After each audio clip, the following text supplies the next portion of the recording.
Assalamualaikum warahmatullahi wabarakatuh. Perkenalkan, nama saya Enojika Anissa dengan NIM 1262052111027 dari kelas PGMI 5E. Di sini saya akan menjawab pertanyaan UTS yang telah diberikan oleh Ibu Maftuha. Langsung saja ke pertanyaan yang pertama. Pertanyaan yang pertama yaitu, apa yang dimaksud dengan ilmu pengetahuan sosial atau IPS? Dan mengapa IPS penting dalam kurikulum sekolah dasar? Jawabannya, IPS merupakan bidang studi yang mempelajari, menelaah, menganalisis gejala dan masalah sosial di masyarakat dengan meninjau dari berbagai aspek kehidupan. IPS juga dapat diartikan sebagai integrasi ilmu-ilmu sosial yang dikemas dengan materi yang sederhana, menarik, mudah dimengerti, dan dipelajari untuk tujuan instruksional sekolah. IPS penting dalam kurikulum sekolah dasar karena dengan adanya IPS dapat mempersiapkan dan mengarahkan peserta didik agar mampu menjadi warga negara yang demokratis, bertanggung jawab, dan cinta damai. Kemudian, dapat mengembangkan potensi peserta didik agar peka terhadap masalah sosial yang terjadi di masyarakat. Dengan hal tersebut, siswa akan menganalisis masalah-masalah yang ada sehingga dapat mengembangkan kemampuan berpikir kritis siswa. Pertanyaan yang kedua yaitu sebut dan jelaskan 4 komponen utama dalam pembelajaran IPS di tingkat MI atau SD. 4 komponen utama dalam pembelajaran IPS di tingkat MI atau SD yaitu yang pertama tujuan.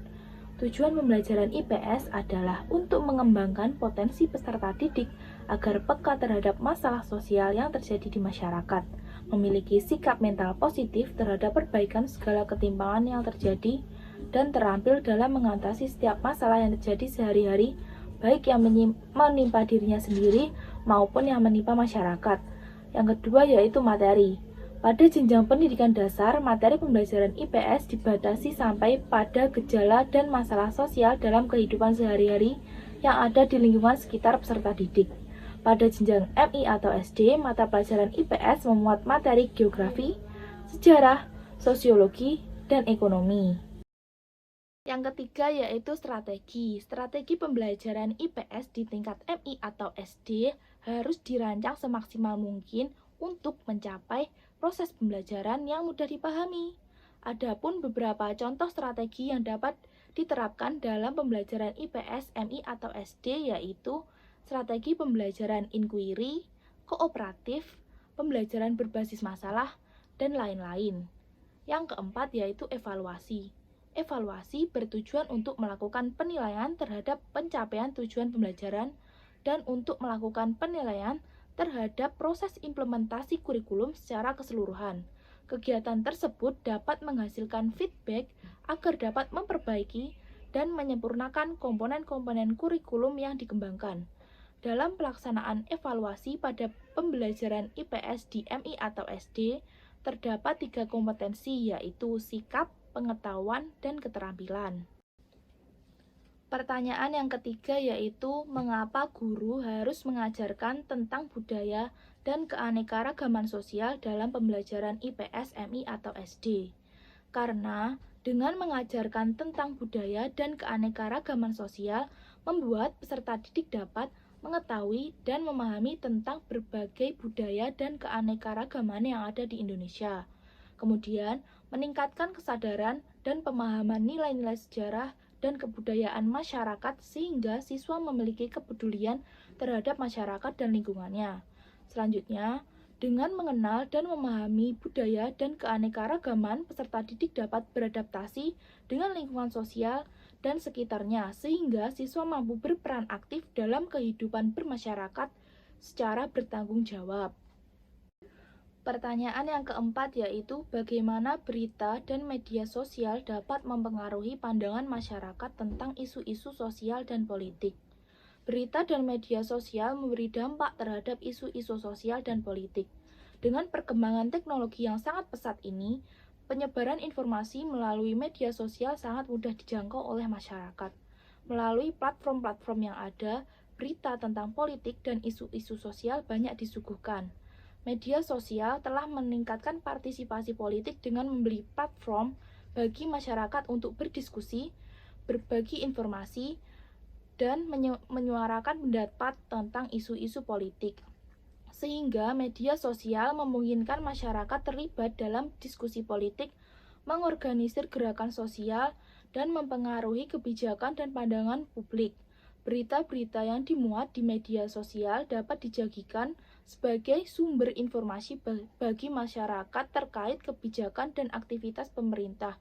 Media sosial juga bisa digunakan sebagai sarana kampanye dan mempromosikan diri. Pertanyaan yang nomor 5 yaitu praktekkan dan analisislah pembelajaran dalam kelas mulai dari pendekatan, strategi, metode, dan teknik. Untuk prakteknya silahkan simak video berikut ini. Assalamualaikum warahmatullahi wabarakatuh. Selamat pagi anak-anak. Bagaimana kabarnya pada pagi hari ini? Alhamdulillah, luar biasa. Allahu Akbar, yeay. Hari ini ada yang tidak masuk? Baik, sebelum memulai pembelajaran, alangkah baiknya kita berdoa terlebih dahulu. Berdoa mulai. Berdoa selesai. Pada pertemuan kali ini, kita akan belajar materi tentang kegiatan ekonomi dan pekerjaan. Di sini, Ibu mempunyai gambar. Silahkan kalian lihat dan amati. Apa yang kalian ketahui terkait gambar tersebut? Dan kegiatan apa saja yang ada dari gambar tersebut? Betul. Gambar tersebut merupakan salah satu contoh kegiatan ekonomi yang ada di pasar tradisional. Ya, ada penjual, ada yang pembeli. Nah, dari gambar tersebut kita dapat mengertikan bahwa kegiatan ekonomi merupakan sebuah aktivitas yang dilakukan manusia untuk memenuhi kebutuhan hidupnya. Perlu diketahui, keberagaman sumber daya alam dapat mempengaruhi keberagaman ekonomi yang ada di Indonesia. Dan pekerjaan merupakan salah satu bentuk kegiatan ekonomi. Di sini Ibu mempunyai lagu tentang kegiatan ekonomi. Yuk kita nyanyikan bersama-sama. 1, 2, 3. Ada 3 kegiatan ekonomi. 1, produksi menghasilkan barang. 2, distribusi menyalurkan barang. 3, konsumsi menggunakan barang. Produksi produsen, distribusi distributor, konsumsi konsumen. Itu pelakunya. Dari lagu tersebut dapat diketahui bahwa jenis kegiatan ekonomi itu ada 3. Yang pertama yaitu kegiatan produksi. Produksi merupakan kegiatan menghasilkan barang. Contoh kegiatan produksi yaitu sebuah pabrik roti membuat roti dalam jumlah yang banyak untuk dijual. Orang yang melakukan kegiatan produksi disebut produsen. Yang kedua yaitu distribusi. Distribusi merupakan kegiatan menyalurkan barang. Contoh dari kegiatan distribusi yaitu pedagang roti keliling menyalurkan roti dari pabrik kepada konsumen. Orang yang melakukan kegiatan distribusi disebut dengan distributor.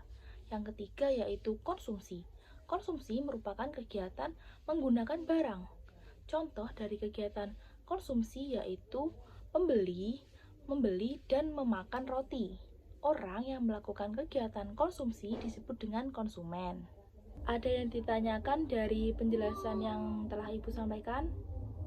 Nah, jika tidak ada, sekarang Ibu akan membagi kalian ke dalam beberapa kelompok. Satu kelompok terdiri dari 3-4 orang. Tugasnya masing-masing kelompok silahkan mencari contoh jenis kegiatan ekonomi yang ada di lingkungan sekitar kalian.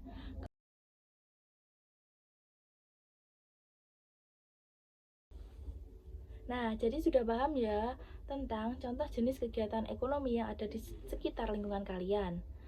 Tadi apa yang dimaksud dengan kegiatan ekonomi? Betul sekali. Kegiatan ekonomi merupakan aktivitas yang dilakukan manusia untuk memenuhi kebutuhan hidupnya. Kemudian tadi, jenis kegiatan ekonomi itu ada berapa? Ya, sebutkan kalau ada 3. Yang pertama, betul, produksi.